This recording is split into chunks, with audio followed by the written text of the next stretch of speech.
Hi friends, आज का video है ट्रांसफार्मर। लास्ट वीडियो में हमने ओयरस्टेड, एम्पियर्स एंड फैराडेज लॉज के बारे में पढ़ा था। इस वीडियो में हम लोग ट्रांसफार्मर चैप्टर स्टार्ट करेंगे। Transformer is a static device which transfer electrical energy from one circuit to the another circuit without a change in frequency. Transformer एक स्टैटिक डिवाइस है, मतलब इसमें कोई भी रोटेटिंग पार्ट नहीं होता है, जैसे जनरेटर एंड मोटर्स में होता है। और ये क्या करता है ना, इलेक्ट्रिकल एनर्जी को एक सर्किट से दूसरे सर्किट में इलेक्ट्रिकल एनर्जी को इधर का एनर्जी को इधर में ट्रांसफर करता है। इसका इस साइड का इलेक्ट्रिकल एनर्जी को इस साइड में ट्रांसफर करता है। जब इलेक्ट्रिकल एनर्जी को ट्रांसफर करता है, उसका फ्रीक्वेंसी इधर जितना भी फ्रीक्वेंसी रहेगा, मतलब 50 हर्ट्ज अगर रहेगा तो उधर भी 50 हर्ट्ज रहेगा, मतलब फ्रीक्वेंसी में कोई भी चेंजेस नहीं आएगा। फ्रीक्वेंसी मतलब क्या? फ्रीक्वेंसी है चेंजिंग, एक सेकेंड में कितना साइकिल चेंजेस हो रहा है। मतलब अगर फ्रीक्वेंसी 50 हर्ज है, इसका मतलब क्या है, 50 साइकिल्स पर सेकेंड।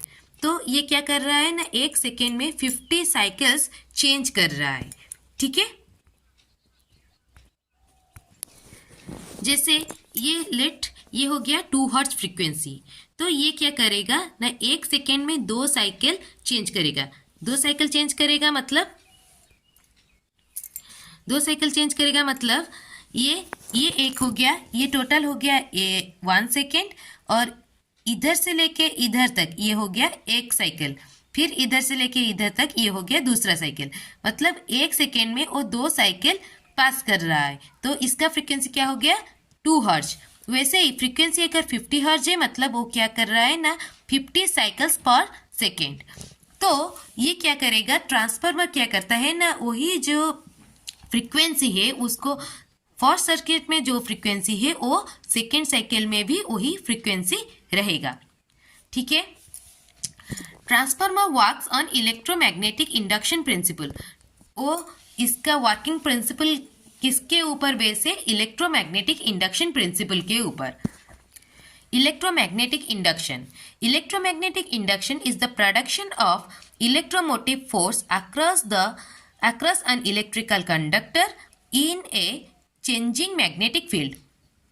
तो क्या करता है इलेक्ट्रोमैग्नेटिक इंडक्शन, क्या करता है ना, एक इलेक्ट्रोमोटिव फोर्स जनरेट करता है।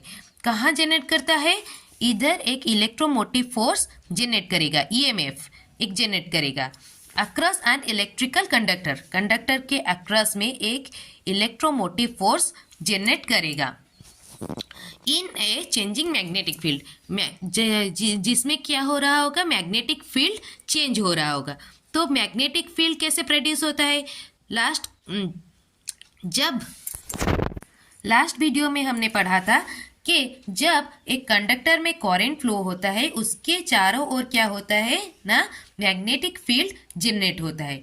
तो ये वाला मैग्नेटिक फील्ड जब चेंज होगा, तो इधर फैराडेज लॉ में हम लोग पढ़ा था लास्ट वीडियो में, जब ये मैग्नेटिक फील्ड अगर चेंज होगा तो क्या होगा ना, एक ईएमएफ जनरेट होगा। तो इधर हम लोग क्या किए थे, एक कंडक्टर को मैग्नेटिक फील्ड के अंदर मूव किए थे। तो कंडक्टर के अक्रॉस में वो मैग्नेटिक फील्ड क्या हो गया, मूवमेंट के वजह से चेंज हुआ, तो इसके अक्रॉस में एक ईएमएफ जनरेट होगा।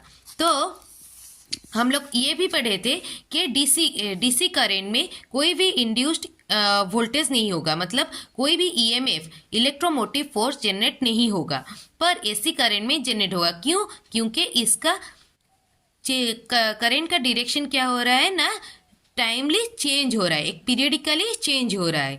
तो ये करंट जब चेंज होगा तो इसमें जो मैग्नेटिक फील्ड जनरेट होगा वो भी चेंजिंग मैग्नेटिक फील्ड होगा, कांस्टेंट मैग्नेटिक फील्ड नहीं होगा।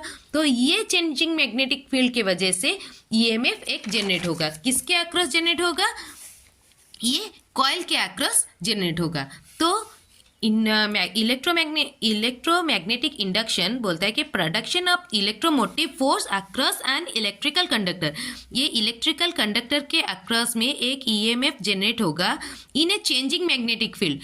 एक चेंजिंग मैग्नेटिक फील्ड हमें इसको देना होगा। मतलब इधर एक हम लोग क्या करेंगे, एसी करंट अगर दे देंगे, अल्टरनेटिंग करंट अगर दे देंगे, अल्टरनेटिंग सोर्स अगर प्रोड्यूस कर लेंगे, तो इधर में जो करंट है वो क्या होगा, अल्टरनेटिंग होगा।